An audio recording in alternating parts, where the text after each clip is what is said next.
नमस्कार, स्वागत है आप सभी का। आप देख रहे हैं भारत 24। मैं हूं आपके साथ पूर्णिमा मिश्रा और वक्त है 4 के वार का।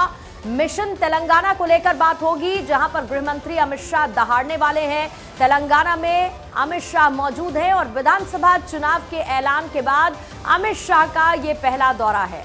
तेलंगाना में 30 नवंबर को 119 सीटों पर वोटिंग होने वाली है और 3 तारीख को नतीजे आएंगे। 3 दिसंबर को नतीजे सबके सामने होंगे कि आखिर 5 राज्यों में सरकार किसकी बनेगी। लेकिन तेलंगाना में पहुंचे हैं तारीखों के ऐलान के बाद अमित शाह और वहां पर करेंगे वो जनसभा।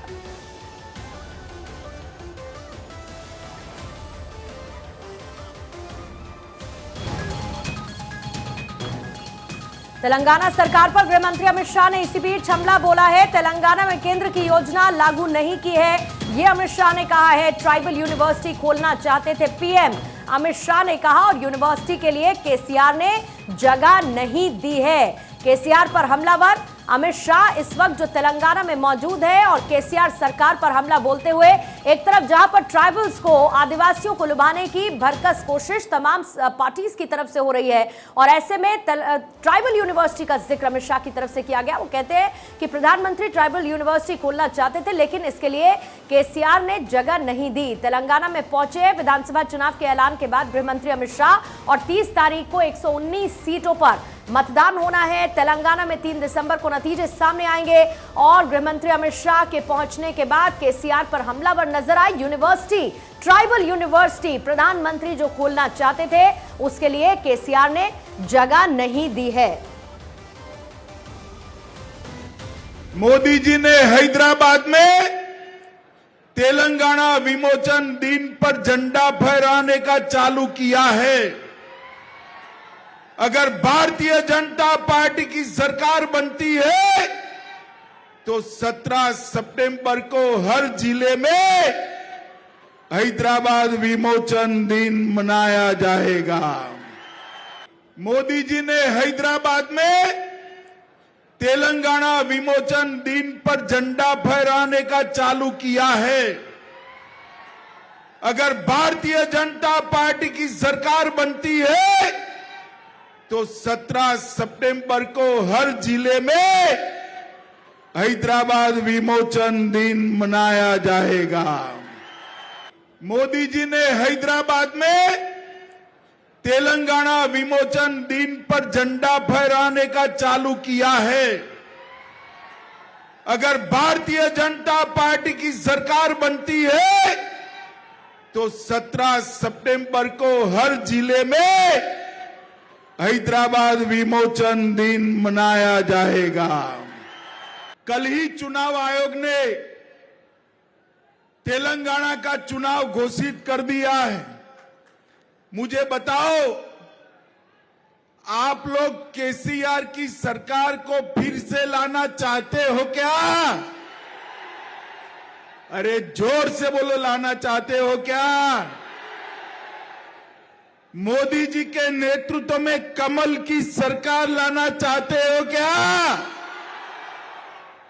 आप सभी का जवाब है कि 3 दिसंबर को मोदी जी के नेतृत्व में तेलंगाना में भारतीय जनता पार्टी की सरकार बनने जा रही है। और वही एक और बड़ी खबर का रुख करते हैं। संजय सिंह की ईडी रिमांड बढ़ा दी गई है। ईडी को संजय सिंह की 3 दिन की रिमांड और बढ़ाई गई है, यानी अब ईडी की तरफ से संजय सिंह से और भी आगे पूछताछ होगी। कोर्ट में पेशी के बाद संजय सिंह की ईडी की रिमांड बढ़ी। हालांकि पेशी के दौरान उन्होंने मीडिया से बातचीत करते हुए एनकाउंटर का डर जरूर जताया है। 13 अक्टूबर तक ईडी की रिमांड हालांकि संजय सिंह की बढ़ी है और ईडी की कस्टडी में इस वक्त संजय सिंह हैं और संजय सिंह से इस वक्त लगातार ईडी की पूछताछ चल रही है। मीडिया से बात करते हुए उनकी तरफ से ये कहा गया कि उन्हें एनकाउंटर का डर है जब कोर्ट में उनकी पेशी हो रही थी, और ये तमाम बातें संजय सिंह की तरफ से कही गई हैं। लेकिन ईडी की रडार पर संजय सिंह है। शराब घोटाले का मामला जिसको लेकर के ईडी की कस्टडी में है और आज पेशी के बाद उनकी 3 दिन की रिमांड और बढ़ा दी गई है।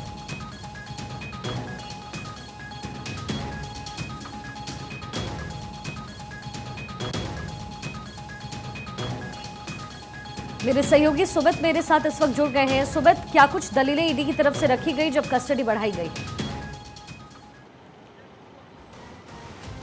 देखिए, आज इस पूरे मामले में संजय सिंह को ईडी ने कोर्ट में पेश किया था और ईडी ने बताया है कि 5 दिनों में अब तक जो जांच हुई है उसमें सबसे अहम जो बात सामने आई है वो ये है कि ईडी की टीम की ओर से चंडीगढ़ में बाकायदा रेड किया गया था और एक व्यापारी के बिजनेसमैन के कहने पर ये रेड की गई थी और इस बिजनेस मैन से लगातार पूछताछ हुई है, बयान भी बाकायदा दर्ज किया गया है और जो भी जानकारी अभी जो मिली हुई है उसको फिलहाल कोर्ट के साथ साझा नहीं किया जा सकता है क्योंकि इस मामले में ईडी की ओर से जांच जारी है।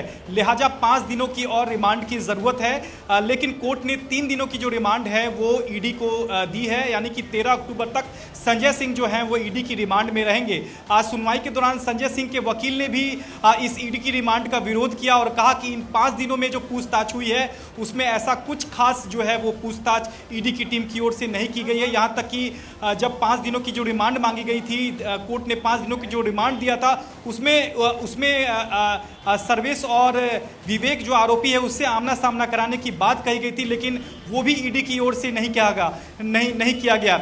आज संजय सिंह की ओर से ये भी कोर्ट में कहा गया कि तुगलक थाने उनको ले जाने की कोशिश जो है वो ईडी की टीम कर रही थी और मुझे आशंका है कि मेरा इनकाउंटर जो है वो तुगलक थाने में ले जाकर किया जा सकता है, जिस पर कोर्ट ने कहा कि बिना कोर्ट की इजाज़त के उन्हें नहीं ले जाना चाहिए था, ये कोर्ट का कहना था। निश्चित तौर पर यहाँ जब पेशी के दौरान संजय सिंह ने एक तरह से पीएम मोदी पर निशाना भी साधा, हालांकि सिक्योरिटी रीजन के चलते हुए कोर्ट ने ये हिदायत दी है संजय सिंह को कि वो मीडिया से बात ना करें पेशी के सुनवाई के दौरान और इसके अलावा मीडिया से भी कोर्ट ने कहा है कि वो संजय सिंह से कोई सवाल ना पूछे, खासकर पेशी के दौरान। तो निश्चित तौर पर यहाँ अगले 3 दिनों तक इस पूरे मामले में जो है आगे भी पूछताछ ईडी की तार जो है जारी वो रहेगी और आगे कनेक्ट होते हुए जरूर नजर आ रहे हैं, क्योंकि आपने कहा कि बिजनेसमैन को लगातार रडार पर ईडी ले रही थी और उसके बाद ही मामला आगे बढ़ा और संजय सिंह तक पहुंचा, तो जाहिर तौर पर ईडी और भी जो विकल्प है अपनी पूछताछ के लिए वो भी तलाशने की कोशिश कर रही होगी। जी बिल्कुल शिखा, देखिए सबसे पहले जब पेशी हुई आज तो ईडी के वकील की ओर से कहा गया कि संजय सिंह जो है वो जांच में सहयोग नहीं कर रहे हैं। मोबाइल के डेटा के बारे में उनसे पूछा गया लेकिन उन्होंने सीधा सीधा इसका जवाब नहीं दिया।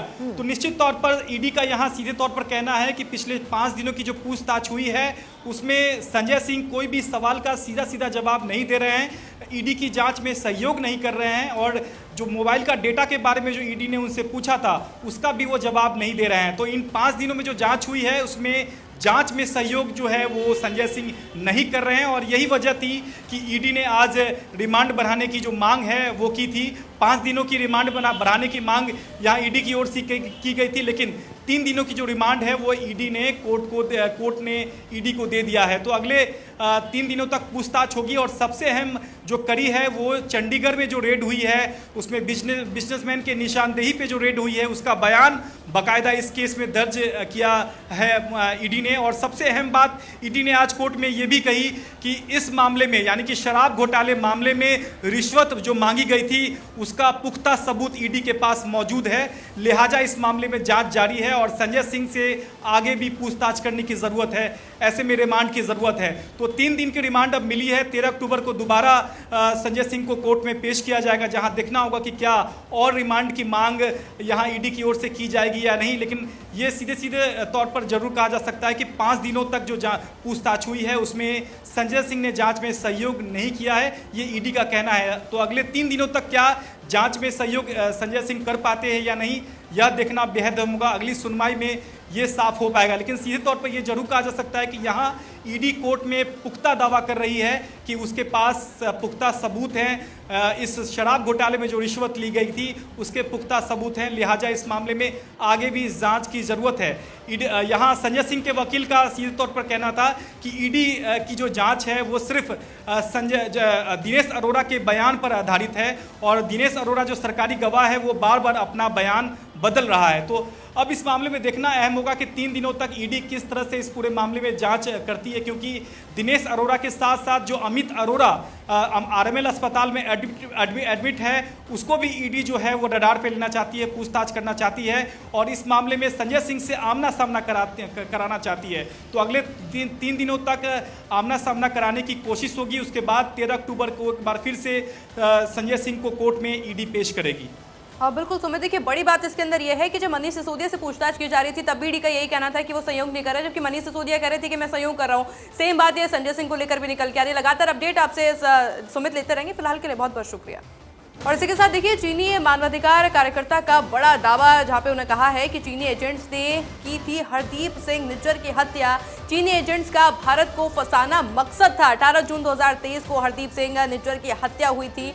और देखिए इसको लेकर के तमाम स्टेटमेंट सामने आ रहे हैं, क्योंकि देखिए पहले भी वाद विवाद शुरू हुआ था और अब ये जो बड़ा स्टेटमेंट इसमें सामने आ चुका है। साफ तौर पर कहना है कि चीनी एजेंट्स ने ही हरदीप सिंह निज्जर की हत्या की थी, क्योंकि पहले जिस तरह से भारत के ऊपर आरोप लगाए जा रहे थे, उन आरोप प्रत्यारोप के बाद में अब ये बड़ी जानकारी 18 जून 2023 को हरदीप सिंह निज्जर की हत्या हुई थी, जिसको लेकर के ये बड़ा अपडेट अब सामने आ रहा है। चीनी मानवाधिकार कार्यकर्ता के द्वारा ये बड़ा बयान दिया गया है, बड़ी जानकारी दी गई है, जहां साफ तौर पर कहना है कि चीनी एजेंट्स का भारत को फंसाने का मकसद था, यानी कि चीन चाहता था भारत को फंसाना और उसके बाद में इसको एक तरह से साजिश भी कहा जा सकता है, क्योंकि निज्जर की हत्या को लेकर के देखा गया था कि किस तरह से भारत पर तमाम आरोप लगाए गए थे। और उन आरोपों के बीच में जो स्टेटमेंट अब सामने आ चुका है, जिसपे साफ तौर पर कहना है कि चीन का मकसद था भारत को फंसाना। 18 जून 2023 को हरदीप सिंह निज्जर की हत्या हुई थी और उसके बाद में देखिए दोनों देशों के बीच में वाद विवाद बहुत ज्यादा बढ़ गया था। हालांकि देखिए उसके बाद में भारत के साथ में अच्छे संबंध बनाने की बात भी सामने आई थी, पर अब देखिए इस निज्जर हत्याकांड को लेकर के जो बड़ा अपडेट सामने आ रहा है, यानी कि चीन की इसमें एंट्री हो चुकी है। और साफ तौर पर कहना है कि 18 जून 2023 को जो हत्या हुई थी निज्जर की, वो एक तरह से सोची समझी साजिश थी और वो साजिश थी चीन की। हरदीप सिंह निज्जर की हत्या हुई थी, जिसमें चीनी एजेंट्स का भारत को फंसाने का पूरा इरादा था। और इस बीच देखिए बात करें तो जेनिफर जैक एक चीनी मूल के अधिकार कार्यकर्ता हैं और पत्रकार हैं, जो कि वर्तमान में अमेरिका में रह रही हैं। सोशल मीडिया प्लेटफॉर्म एक्स पर पोस्ट किए गए एक वीडियो में जैक ने निज्जर की मौत को हत्या करार देते हुए कहा कि आज कनाडा में सिख धार्मिक नेता हरदीप सिंह निज्जर की हत्या हुई है। उसके बारे में चौंकाने वाला खुलासा भी हुआ है। सीसीपी के भीतर से सामने आए हैं। ये आरोप लगाया गया है कि हत्या सीसीपी एजेंटों ने की थी और 18 जून 2023 को भारत में नामित आतंकवादी हरदीप सिंह निज्जर की ब्रिटिश कोलंबिया के सरे में गुरु नानक सिख गुरुद्वारे की पार्किंग में गोली मारकर हत्या की गई थी। स्वतंत्र ब्लॉगर ने अपने आरोपों के लिए चीनी लेखक और यूट्यूबर लाओ डेंग के दावों का जिक्र भी किया, जो उनके अनुसार अब कनाडा में रहते हैं। और देखिए इसको लेकर के जो बड़ी जानकारी सामने आई है, क्योंकि ट्विटर कहें या फिर एक्स कहें, जिसपे साफ तौर पर लिखकर इस पूरे मामले की जानकारी देते हुए भी वो नजर आई है, क्योंकि 18 जून 2023 वो दिन आपको याद होगा जब हरदीप सिंह निज्जर की हत्या हुई थी और उसके बाद से ही पूरा मामला लगातार तूल पकड़ता जा रहा था। और इसको लेकर के अपडेट की चीनी एजेंट्स ने हरदीप सिंह निज्जर की हत्या की और उसके बाद में एक सोची समझी साजिश, जिसके बाद भारत को फंसाने का प्रयास किया गया, क्योंकि उसके बाद में दोनों देशों के संबंध के बारे में भी आप जानते हैं किस तरह से बयानबाजी का दौर सामने आ रहा था। एस जयशंकर जब वहां पर गए थे, उनको भी साफ तौर पर कहा गया था।